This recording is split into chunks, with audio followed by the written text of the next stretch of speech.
All right, let's go ahead and check in now with Washington and how our local elected officials are reacting. We've gotten a lot of reactions and statements from leaders today. Tina? House Majority Leader Steve Scalise live right now. Congressman, are you here with us? Yeah, how are you doing? Oh, good. Thank you for your time this evening. First, you disagree with the verdict and said that voters will settle this at the polls. Have you spoken to the former president tonight?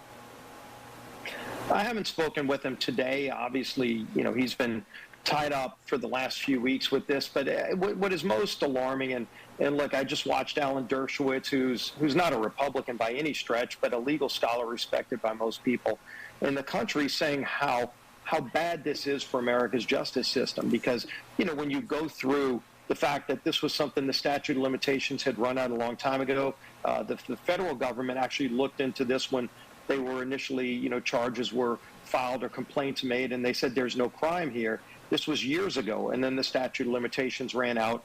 And it was clear from the beginning that DA Bragg was going to find something to go get Trump on. He ran on a campaign not of finding bad guys and putting criminals in jail. He ran on a campaign of going after Donald Trump. That's not how we do that in America. I mean, that's how banana republics run.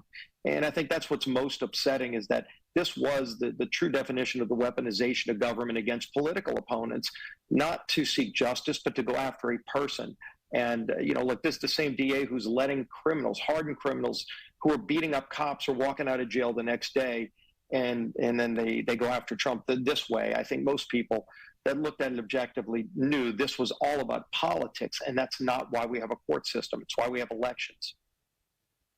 Right now, speaking of campaign, what is the Republicans' campaign strategy right now? Do they shift from here? Does the party embrace this conviction or focus on a different campaign issue, consider other candidates? What's the thinking process right now for the Republican Party?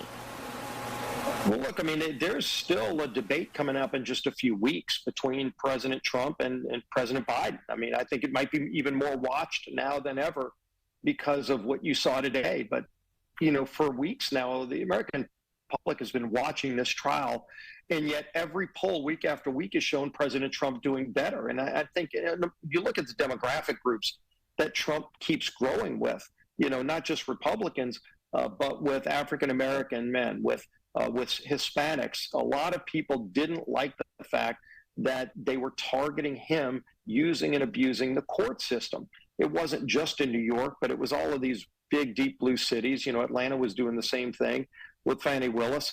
And people saw through that. They don't want the courts to be the place where you go and go after people you don't like. We have elections for that purpose. And if they're so scared to death that their policies are so bad under Joe Biden, with inflation, with the open border, with the cost of everything from grocery store items to when you fill up your gas tank, people are angry about all those things, and they don't like President Biden's policies. And the answer is not, hey, go after your political opponent in the courts and try to put him in jail so he can't beat you. That's what I think is so angering so many people. Congressman, one more question before we let you go. After this verdict, we know the president's supposed to be here in a couple weeks. Have you gotten more interest, more people buying tickets? You anticipate this may cause a bump in the campaign potentially? Look, the event was selling incredibly well. I mean, we were raising a lot of money with it. I think we'll do even better now. I mean, just from the text messages and contact I've had with people around the country, friends I haven't talked to in years in some cases, that are texting, and they're just angry. They don't think this is fair or right. They sure don't think it's a justice system that operates blindly. And that's the way justice is supposed to work. I mean, if anybody looked at this case and said if his name was Donald Smith, anybody but Donald Trump, they wouldn't even brought the charges, let alone seeing the verdict you had today. And again, we're supposed to have the best judicial system in the world.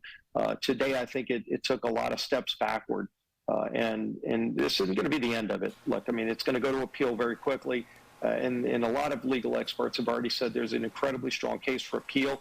The judge himself had a lot of conflicts, but even the DA made some false statements during the case. He stated some things as fact that were not fact, and then the witnesses that could have come forward to dispute it were not even allowed to testify.